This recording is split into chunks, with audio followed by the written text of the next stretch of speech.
I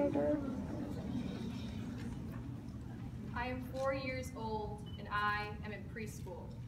I have drawn a family portrait and I have used every skin shade under the sun. My teacher asks for an introduction, so I give her the rundown. This is my mommy, I say. She's white. Here's my sister. She's white too.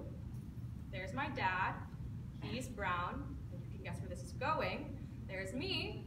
I'm dark white. I don't know why I felt the need to define the race of each member of my family because my teacher didn't even ask.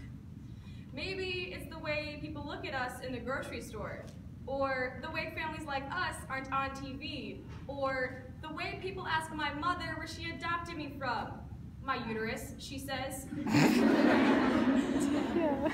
Maybe it's the way the only thing people see when they meet me is some sort of puzzle they need to solve. Like ethnic ambiguity is something new. Like my race is more important than anything else.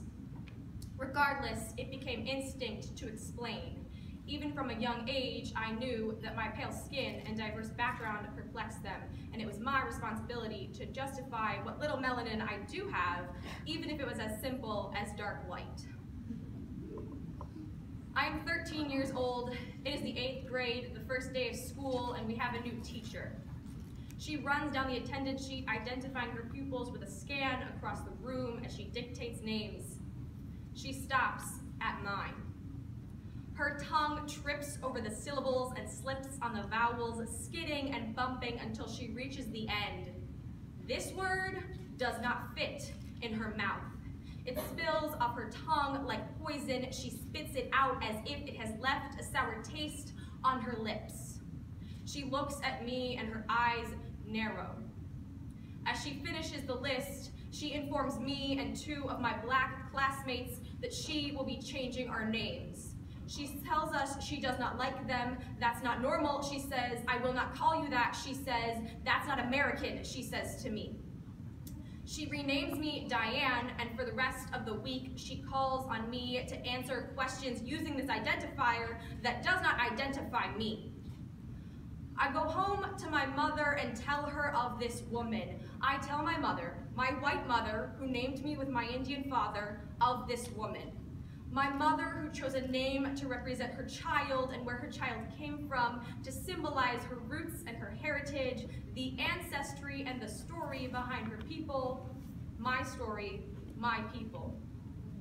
The story of how my grandfather fled from Pakistan to India at the age of 6 with nothing but whatever clothes and kitchen utensils they could find, because that's what you needed to survive.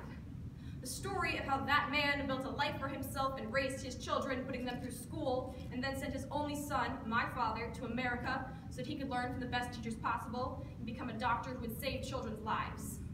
There's a lot riding on this name. As a multiracial person, they call me a lot of things. They call me white chocolate and half, and underbaked, an Oreo cookie, and a hybrid. But they can't call me by my own name. This name that I carry is a heavy load to bear. It pushes me down because it is not English and it is not American enough. This name symbolizes the questions I am asked and the discrimination that I face. This name is there every time I am stopped at the airport, when my mother is allowed to board the plane, but my father and I are held back for further questioning. But this name lifts me up too. This name is empowerment. It is Hindi for brilliant and divine. I am brilliant and divine. Growing up, I felt the tug of 2 cultures pulling and pushing me. I felt no acceptance on either side because to both Indians and Americans, I was a foreigner. And yet, I continue. I am fueled by aloo gobi and peanut butter and jelly. I eat paratha and pancakes on the same day. I celebrate Christmas and Diwali. I check multiple boxes on that Scantron. This is who I am. I am not just one label. I am not just one color. I am a mix, and I am beautiful. Thank you.